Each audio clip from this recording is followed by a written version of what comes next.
Oh no! Oh no, I left this tea up here for like an hour. Bit strong. Hi there, this is the channel Artsy. I'm Mary, and today I'm going to be sharing with you the 10 things you need, 10 cheap things that you need to start making art. Some of these things might be completely free and some of them might be totally obvious to you, but we're just going to jump straight into it. Number 1, a mark making tool. That was a really bad idea. Obvious, I know, but a pencil is a good place to start. There are endless amounts of tools you can use to make marks. There's your obvious cheap options like pencils, charcoal and markers.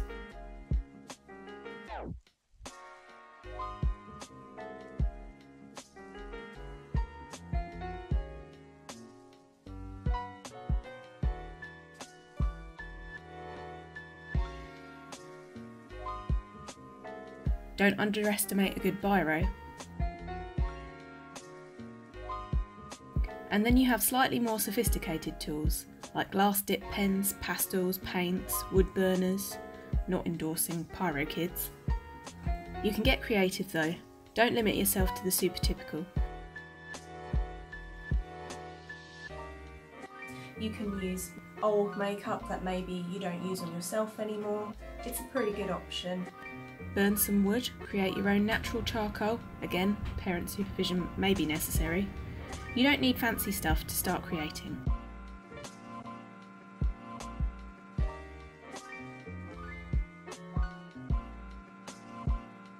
Number 2, something to make marks on. And again, we could be really stereotypical and go for paper. Some ideas would be painting on wood, plastic, glass, nature, snail shells. I feel really bad, but when I was a kid I actually used to paint snail shells. The third thing you'll need, and in my opinion one of the more difficult to obtain, is inspiration. I get inspiration going for walks, scrolling through Instagram, looking at books. All these things are great just to get that initial spark of inspiration.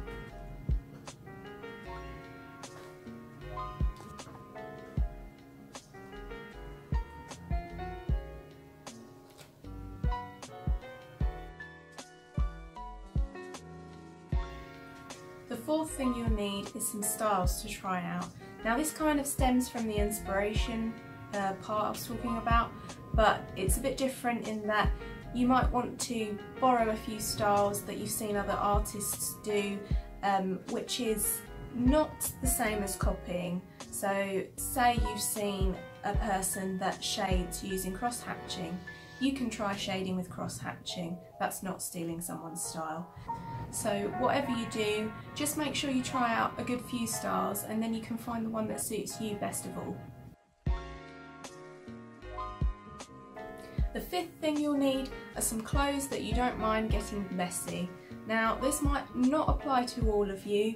If you're not the messy type, if you're more likely to sit down with a biro and a piece of paper, then you probably don't need this. But if you're a bit like me and once in a while you just like to get paint everywhere, you're gonna need one of these.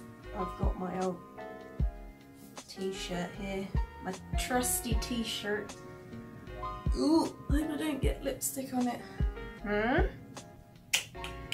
If you tend to be a messier person, make sure you prep yourself and the space you're working in.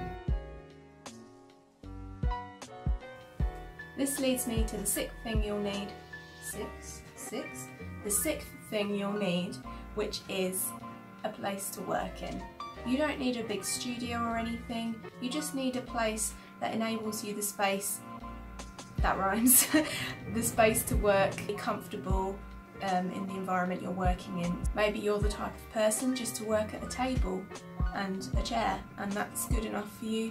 Maybe you're somebody that likes to be surrounded by lots of things that inspire you. I personally like it that way, but the choice is yours, you know, whatever suits you best. Just don't go AWOL near your mum's best cushions.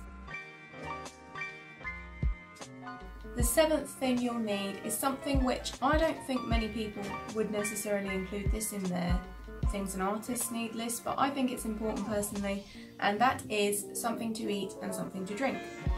Snacks! I don't know why throwing snacks at yourself is really quite fun. If you're going to embark on a big piece of artwork, you want as little distraction as possible, as in as little things to get up away from your piece of art as possible. So I like to have a little drink and a little snack nearby. I just have this little water flask, cup of tea, some chocolate maybe. Maybe you've got healthier snacks.